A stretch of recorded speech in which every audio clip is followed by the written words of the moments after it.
está a tua ligação com o samba? Como que o samba aparece na tua vida, como que você se torna uma intérprete, embora você cante outras coisas, mas muito marcada pelo teu repertório dentro do samba.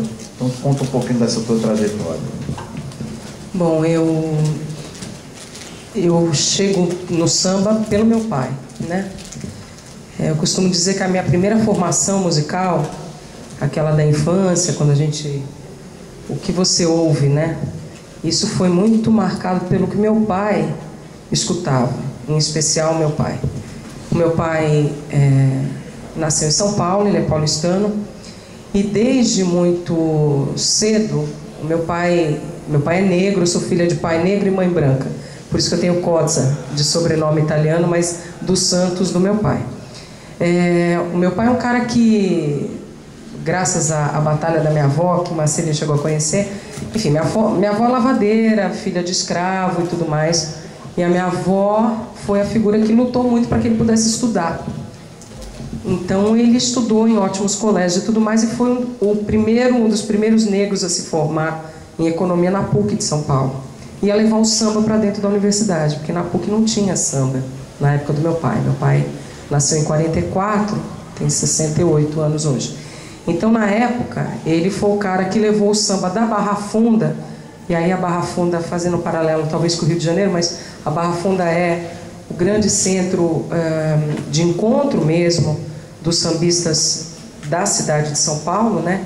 Ali por conta do Largo da Banana, que atualmente é o terminal da Barra Funda, fica o terminal da Barra Funda hoje, na época era o Largo da Banana, onde Geraldo Filme, Zeca da Casa Verde, Henricão, todo mundo se encontrava ali para fazer samba. O meu pai foi, desde muito jovem, então, no Camisa Verde e Branco, que é a escola da Barra Funda, que foi fundada, o cordão é de 1914, mas daí a escola parou um tempo por conta da Revolução Integralista, volta em 53. O meu pai foi intérprete do Camisa Verde e Branco 15 anos.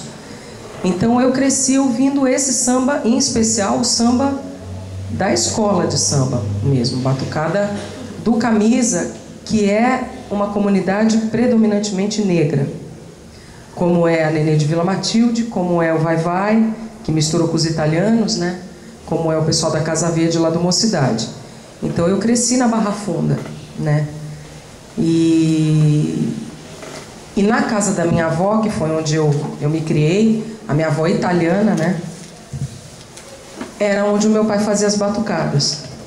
Então essa mistura de São Paulo, né, dos italianos com os negros, eu vi muito de perto, eu vi no colo do meu pai. Então o meu pai levava os negros da Barra Funda para fazer samba na minha casa, quando eu tinha aniversário meu, da minha irmã, durante o final de semana, fazia um churrasco. Então eu via essa história acontecer.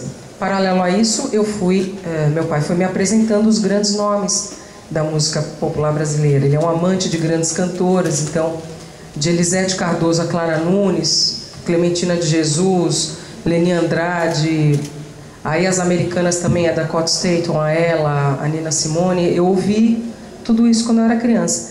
Quando eu fui para a vida artística, eu fui largando o jornalismo, né? Porque eu sou jornalista de formação, trabalhei como jornalista há 7 anos e tal. E aí teve uma hora que eu não aguentava mais a redação e eu falei, eu vou embora. E o que eu ia fazer na música? Essa era a minha grande história. Qual era a minha bagagem? Aí eu fui para o teatro, né? Você foi muito responsável por isso. Marcelino é um cara que me conheceu com 18 anos. Eu fui fazer Universidade Livre de Música, porque na minha casa tinha sempre uma regra. Você quer ser alguém na vida, então você tem que estudar mesmo, né? Isso aí, histórico do meu pai, da minha mãe. Então, você não quer ser jornalista, então você vai ser cantor, então você vai estudar. E aí eu fui estudar música e tal, mas não sabia, eu não tinha claro se ia ser cantora. Enfim, aos 24 anos eu decidi que ia ser cantora, mas também não sabia o que eu ia fazer. Eu me achava muito despreparada para gravar qualquer coisa, e aí eu fui para o teatro, né? E aí eu costumo dizer que foi o teatro e a dança, que eu sempre fiz, que me garantiram entender que a minha história remontava num primeiro momento, a essa primeira infância mesmo, do samba. Era nesse território que eu me sentia à vontade. Depois, mais velha, eu fui entender por quê, né? Porque eu aprendi a ser gente no samba. Essa que é a história. Eu aprendi a dividir as coisas, a compartilhar, a receber gente de cor diferente, de lugares diferentes, socialmente falando, né, de bairros diferentes de São Paulo, no samba. Eu havia estudado na escola pública, né, quando era criança, então isso também ajudou muito, porque a escola era assim, a porta principal da escola. Na porta principal da escola entravam as minhas amigas de classe média, média alta.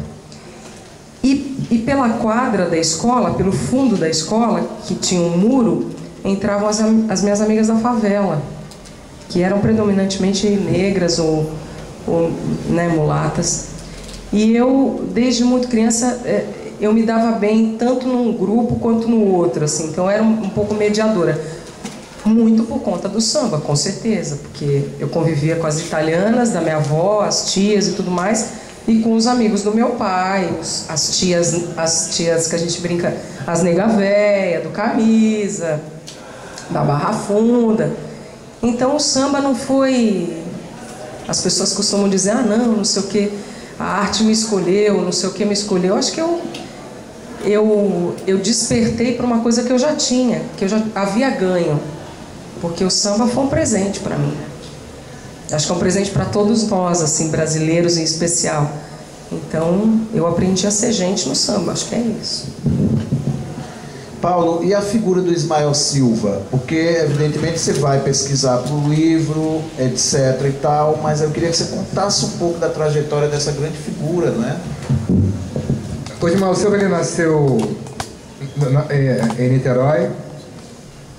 Aí o pai morreu, a mãe tinha 5 filhos, deixou 3 com a tia e viajou e foi para o Rio atrás de emprego.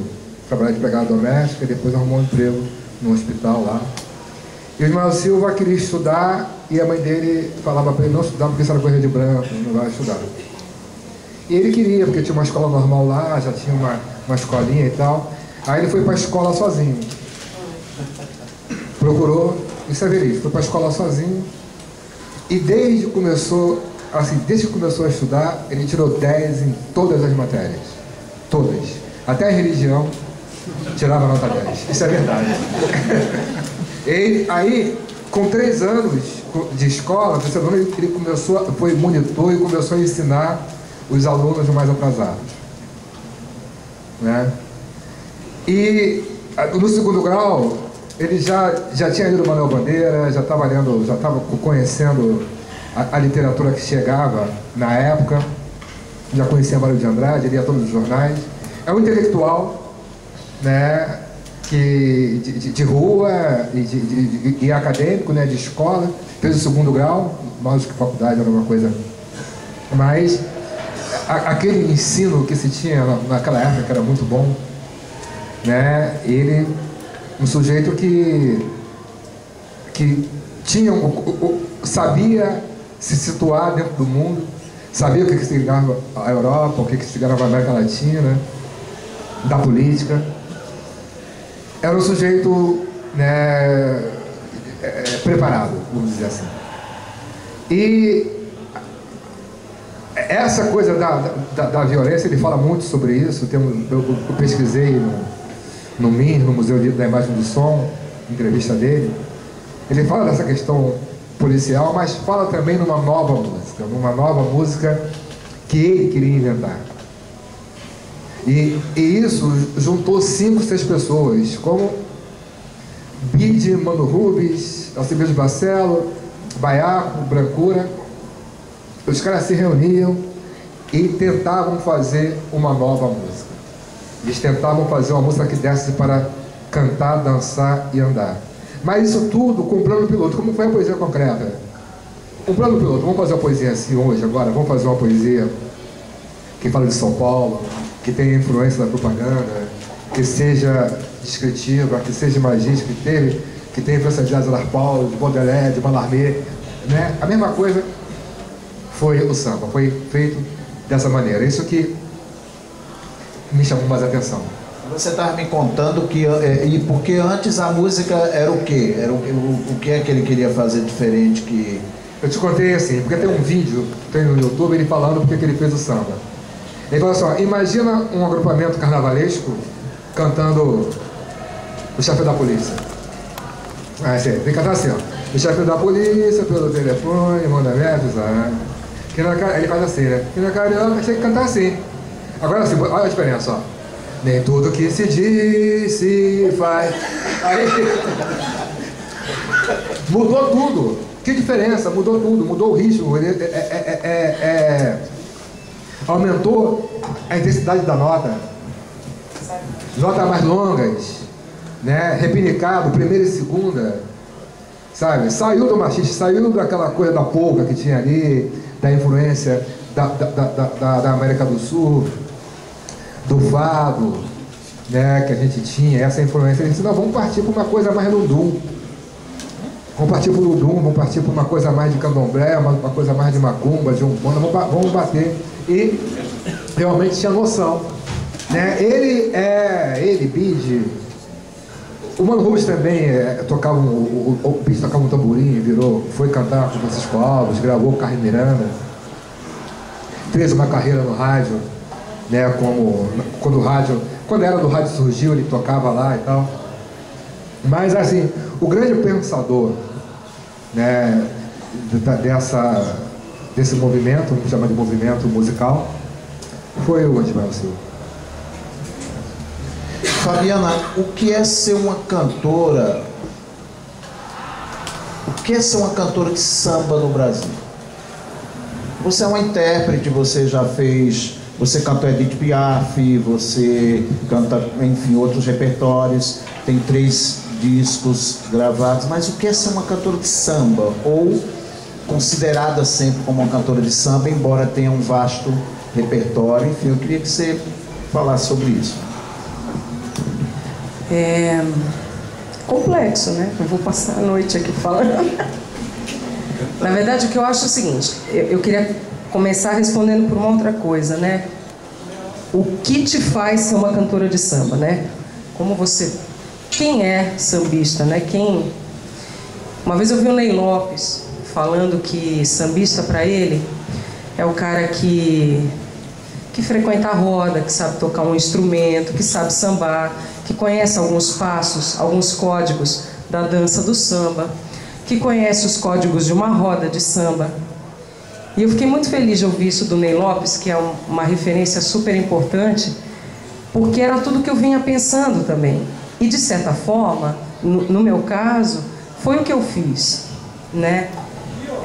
Eu fui conhecer a roda, eu fui na quadra da escola, eu vou, né? Não é que eu fui. Eu fiz essa lição de casa, né? Eu fui ouvir os grandes, os clássicos, eu fui ouvir os mais contemporâneos, vamos dizer, as grandes cantoras. Então, acho que tudo isso... Eu fui aprender a dançar, né? Então, tudo isso acho que faz parte dessa ideia, né? Que as pessoas... Enfim, do sambista. Agora, o que é o sambista, que eu acho que a imprensa divulga, né? Como que esse sambista chega para as pessoas, né? Chega através da notícia, né? De imprensa, de mídia e tudo mais. E aí eu acho péssimo, porque a gente tem uma imprensa que continua sendo muito preconceituosa, que continua datando o samba. Ou seja, ser sambista no Brasil é ser lembrado no carnaval, em especial no carnaval, predominantemente no carnaval, né? E é quase como se o samba tivesse ficado, eu estou dizendo numa perspectiva midiática, né? De um entendimento de mídia. É quase como se o samba tivesse sido tão engessado que ficou folclorizado. Então, vocês são sambistas.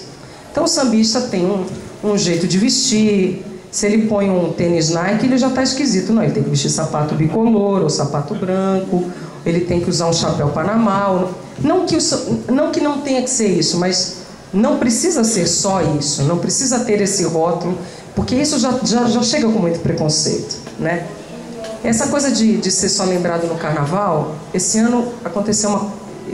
tudo que eu estou falando, é exemplo particular também. Eu fui... A Rede Globo nunca... Assim, fiz algumas poucas coisas para a Rede Globo, mas a Rede Globo... Fiquei muito curiosa porque a Rede Globo do Rio entrou em contato com a minha produção e tal. Eles criaram uma pauta chamada assim... As Donas do Samba. As Donas do Samba. E aí é muito curioso essa leitura de que quando a imprensa resolve fazer alguma coisa dentro dessas datas comemorativas festivas, uma reverência é sempre com uma exaltação, às vezes que cai um pouco para fora da panela, até porque é quase que uma dívida que eles sentem, uma culpa meio inconsciente de alguma coisa. Então aí escolheram uma cantora da Bahia, eu representando o samba paulista, essa cantora representando o samba da Bahia, Maria de Castro, e a Dona Ivone Lara. Pô, se tivessem escolhido outra pessoa, tivessem posto a Dona Ivone Lara, ia ficar esquisito. Mas, de qualquer maneira, talvez, assim, donas do samba, eu achei... Claro que eu fui lá fazer. Fui lá e fui fazer dentro da quadra do Camisa Verde e Branco, na Barra Funda, onde eu nasci, com a velha guarda. Porque foi a velha guarda que me ensinou a cantar, enfim, aquelas coisas. Mas o que eu acho é que ser sambista no Brasil não sei se é muito diferente do que ser rotulado como repentista, não sei se é muito diferente do que ser rotulado como... sei lá, qualquer arte, qualquer expressão musical que esteja dentro de da cultura popular e que esteja relacionada a um grupo social que não ascendeu, ou que é visto de uma forma menor, entende? Então é muito curioso, assim, eu acho bem difícil, e acho também que, aos olhos da imprensa, uma vez sambista até morrer, entendeu? Por exemplo, eu recentemente andei fazendo outras coisas, fui convidada para fazer há 3 anos um trabalho que me custou muito estudo, muita dedicação mesmo. Eu sou meio CDF no sentido de me dedicar quando eu não entendo, não sei da coisa, eu costumo estudar. E, enfim, eu fui convidada pela Orquestra Jazz Sinfônica de São Paulo a fazer um espetáculo em homenagem a Edith Piaf no Ano da França no Brasil, em 2009. Esse espetáculo foi repetido ano passado e a gente teve muito sucesso, graças a Deus, tudo certo. Mas como que a imprensa... Bom, primeiro que a imprensa não divulgou. E a gente teve, na virada cultural, um dos maiores públicos da cidade de São Paulo, no Parque do Ibirapuera, foi o espetáculo. Mas quem divulgou assim: a sambista Fabiana Cosa vai interpretar o repertório da cantora Edith Piaf. E teve gente que ainda conseguiu falar assim, mandar perguntas para eu responder. Fabiana, você é uma sambista, qual a relação da Edith Piaf com o samba? Eu não respondi, né? Porque assim, eu falei, não, a pessoa tomou alguma coisa que não deu muito certo. Tic-teco não conversaram, né? Porque... Então, assim, estou falando também de uma coisa que é... Como eu já fiz parte do lado de cá, né? Assim, eu já convivi dentro de redação, eu via como é que era o negócio. É tudo muito raso, né? Assim, desculpe se tem jornalista na plateia, eu não estou querendo ofender ninguém, não.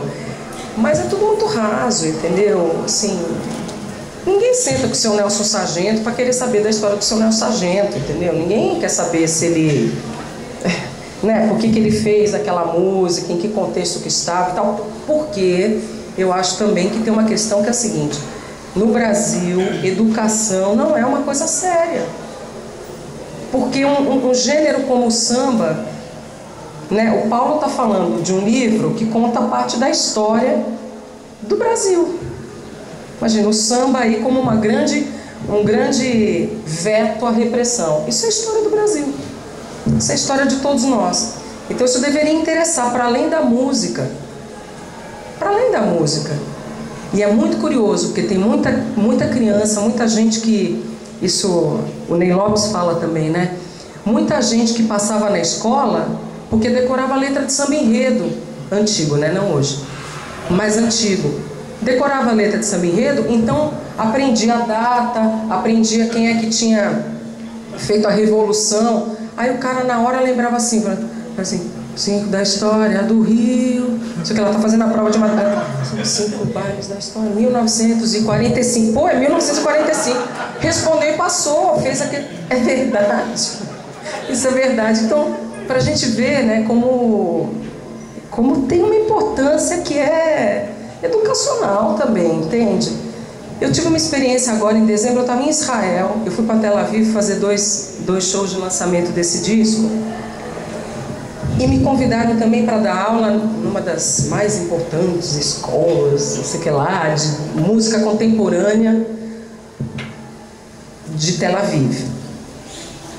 Então, assim, quando eu cheguei no lugar, eles tinham organizado carinhosamente assim um auditório assim, com microfone, amplificadores para os músicos plugarem. Eles estavam esperando um show meu, né? E aí eu olhei, aí eu perguntei, né, pro diplomata que me levou, tudo, eu falei, deixa eu te perguntar uma coisa, né? Porque a cultura é diferente, tudo. O que eles estão esperando? Não, é o seu workshop, do jeito que você pensou. Eu não pensei em nada. Não pensei em nada, eu vim aqui falar da história, da minha história. Eu vou olhar na cara desses meninos que estão estudando música. Eu já fui um deles. Eu vou olhar na cara deles e vou, sei lá. Agora pede para eles desfazerem isso aqui, porque não vai ter show. Não vim aqui eu para falar. Eu quero que esses caras entendam talvez uma outra forma de fazer música, que foi a forma que eu aprendi, que foi em roda.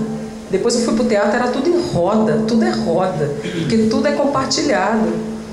Aí foi muito engraçado, porque eu que acho que foi engraçado, porque aí eles fizeram as filas assim de cadeira e tal. Aí fizemos uma grande roda, e mesmo assim os meninos, os israelenses, falando assim, mas você tem certeza? Eles arrumavam e perguntavam, mas é isso mesmo? A gente pode organizar tipo 4, depois faz um... Não, organiza aí. Aí eu comecei a ajudar.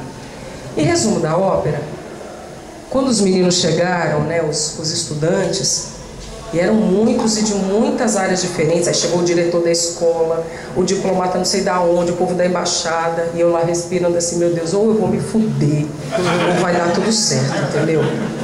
Como eu sou uma pessoa do candomblé que tem muita fé, então eu rezo muito. Então eu falei, não, tá plantado aqui, vai ser bom pra caramba. Aí os meninos sentaram, e era em inglês, né, para ajudar ainda, eu tinha que falar tudo em inglês. Aí eu falei assim, vai chegando, vem chegando, eu falava para eles, entra aí. Eles faziam assim, né, uma mulher estranha. Chegaram, sentaram. Aí tinha muitos que sentaram no chão. Eu falei assim, gente, boa tarde. Eu não sei o que a gente vai fazer. Foi um constrangimento, eles começaram a olhar, tipo assim, o que eu tô fazendo aqui, né? Mas aí eu comecei a explicar, eu falei assim, olha, a minha experiência, eu aprendi música na roda de samba. E a roda é porque é um círculo mesmo.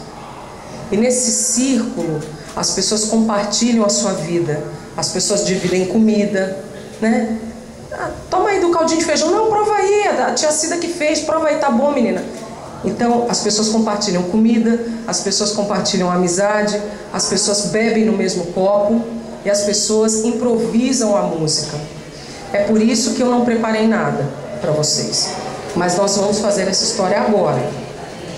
E aí eu comecei a contar, claro, pincelar, né? Então, a partir de onde eu vim, o que eu aprendi, que tipo de samba, e aí eu fui pincelando. Por exemplo, na Bahia a gente faz isso, e a dança acontece assim porque a gente tem que bater a terra no chão, né? A gente bate a terra, então a gente não tira o calcanhar do chão, a gente arrasta. E aí eu dançava, eu estava com o Douglas, que é o percussionista que me acompanha, e o Douglas, samba de cabula, samba de não sei o quê. Pô, aí foi ficando legal. Em resumo, nós terminamos com todos aqueles meninos tirando seus instrumentos dos cases. Então tinha de violino, a trompete, baterista, baixo, guitarra, cuíca, todo mundo tocando um tema que a gente escolheu, né? Porque eles também estudam música brasileira, então a gente escolheu, acho que era Carinhoso, daí também teve uma bossa nova, que aí eu fiz questão também de insistir, né? Que a bossa nova é samba e tal, né? E aí todo mundo virou brasileiro ali, todo mundo virou gente que faz música compartilhando, entendeu? Eu dou um pouco do meu som, você dá um pouco do seu, ele dá, e viram, e foi realmente especial. Muito bem.